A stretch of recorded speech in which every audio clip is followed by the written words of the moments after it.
On day 6, we'll start chapter 3. Focus on the concept of crisis chapters. Try to elaborate the role of the threat in the story, namely, by starting to reveal a goal. Now, chapter 3 will follow the general structure of chapter 2, with two main twists. The becoming of the crisis should be identifiable early as the very first scene of chapter 3. There should be a sense of angst in the atmosphere. If you want to be clear, make use of the climate, the light, and the colors. If you want to be a little more subtle, only use colors. Only use colors to transcribe the threat. Make use of a graduate evolution of colors. Turn colors globally from a reassuring color to a more grim color. Whichever color you're choosing, really, because you can turn blue to red, or blue to purple, or green to something darker. You choose. The subjective aspect is yours, but objectively, there will need to be a progressive shift in terms of color. At least in scene 1, because in scene 2 and 3, you'll continue to use colors, but the shift doesn't have to be as progressive. In fact, if you want to create a rupture, a shock, a colorimetric shock, it will be much more effective. Now, the angst is not only the atmosphere. The people's conversation should translate the fear, the anger, because that's how we will define angst for this course. A combination of fear and anger. So, people should be agitated in their movement, in their conversations. They should be focusing on problems. They should be focusing on issues. They should be afraid because they see sources of danger. The angst should be transcribed in the landscape as well. The landscape itself, or the building, if your character are in the building, should feel like a trap, or should feel like it is built with lots of traps inside. And finally, if you present an organization, I'm gonna remove that. If you present an organization, the organization should feel hostile, or at least detached, aloof in some manner from the people, ready to exploit them. Because that's the chapter for that. If you want to exacerbate all that's undesirable in human characters, start here. Start in scene 1, chapter 3. That's your place. Scene 2 follows the same principle as scene 1. As you present a location, either known or new, you have to exacerbate the confusion of the characters. If the location has already been visited, you should create a sense of fear in this location. No, the character shouldn't be comfortable in this location now, because they've been to it, but now maybe a part of it is missing. Maybe a room is closed and they can't access it, and they really need to access it.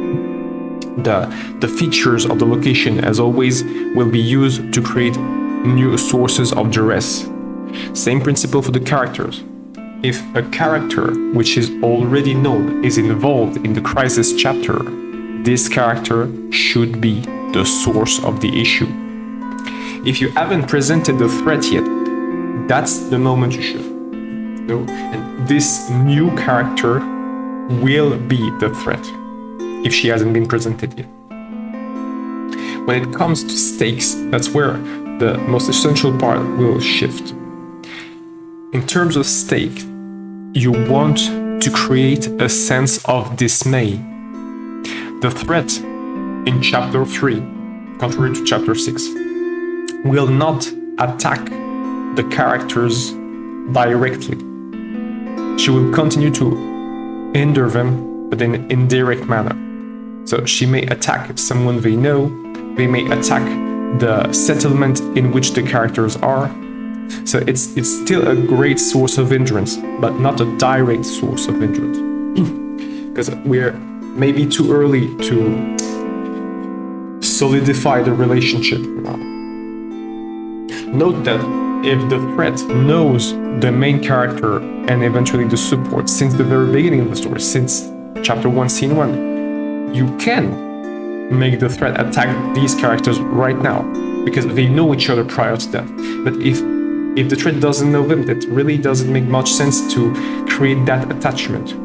However, if the protagonist and the support continuously, and by continuously here we mean during chapter 2 and during chapter 3, trample over the plans of the threat, it will annoy her and she might want to retaliate. So chapter 3, scene 2, create a sense of dismay through the stakes. Your characters should be confused, discouraged to some point. A sense of doubt should be created. And finally, in the resolution, you want to create a real loss. It doesn't have to be a death, it can be just someone who, lose a limb. It has to be stark enough, it has to be palpable enough of a loss. Losing a limb, it's a heavy loss. Losing a member of your family, it's a very heavy loss. These kinds of stakes, you have to create them. It can be also losing a resource, an essential resource. For example, if the threat attacks a settlement which was exploiting a certain type of ore, a certain type of plant, and now the species, it's less likely when it's biological species, but let's suppose it's ore, it's a mine. There were mining, the settlement was mining a specific ore, and now the ore has been depleted fully or is now completely inaccessible. It's a huge loss for the settlement. So that will create loss of consequences in chapter 4 and so on. So create this sense of clear damage in chapter 3. Not necessarily scene 2, but we're coming to scene 3. Okay, in scene 3, you don't need to change anything, because the roots of what was necessary was already planted by scene 2. You're now going to present the issue and its effects. So, scene 3, if we follow on that mining example, the mines are not inaccessible. No, let's suppose we've finished it. The thread has been bitten for this chapter at least. The tool of resolution has been found, because the thread has, for example, flooded the mine, and now we have to protect the settlement. So it's been done too. We'll get back to the principle of responsibility. So the protagonist and the support have found a way to limit the damages, to protect the settlement. But in order to protect the settlement from a flooding, from a complete, destruction, they had to condemn the mines. So now, the people of the settlement who have been saved can complain. No, they've lost their main source of revenue, and they're still alive. There can be a lot of twisted logic in these cases, and the higher the stakes, the more likely the bad faith and the hatred, and the regret. So let's suppose the protagonist and the support completely condemned the mine to stop a flooding of lava, which would have otherwise destroyed the settlement. Now the inhabitant of the settlement will have some form of resentment toward the protagonist for this mean of resolution they find. They're alive, but how will they make a living now?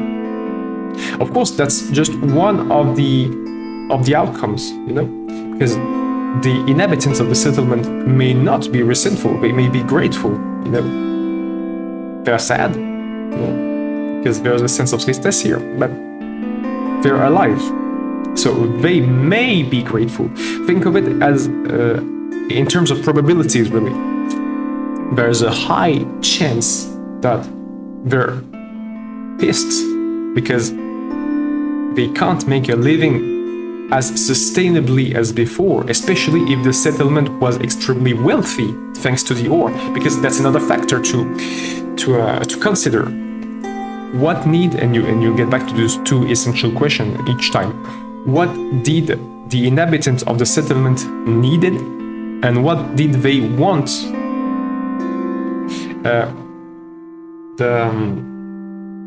The thing here being finding a balance between the needs and the wants.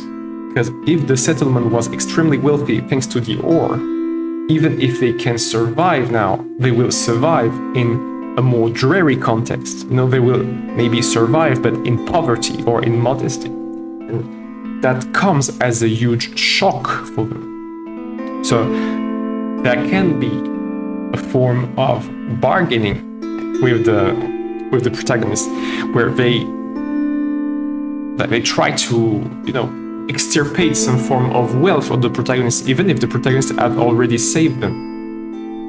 So chapter 3 should be treated this way. It's a crisis. It's an extremely problematic situation. So just thwarting the threat is one problem, and then considering the consequences of what the threat did is another problem, and you should treat them in synergy. So first, thwart the threat's plans, and then try to limit the damages. But the damages should still be visible, and they should still be visible at the end of chapter 3. So chapter 3, scene 3, but they should also be visible in chapter 4, scene 1, and even chapter 4, scene 2. You can, depending on the gravity of the damages, you can go just as far as chapter 6. But for now, just focus on writing chapter 3 like so. Present the threat is thwarted, and then the consequences of what she's done will wreck lives. It will wreck them, really, that's the word. And these consequences should still be visible in chapter 4, at least, to create a proper sense of continuity.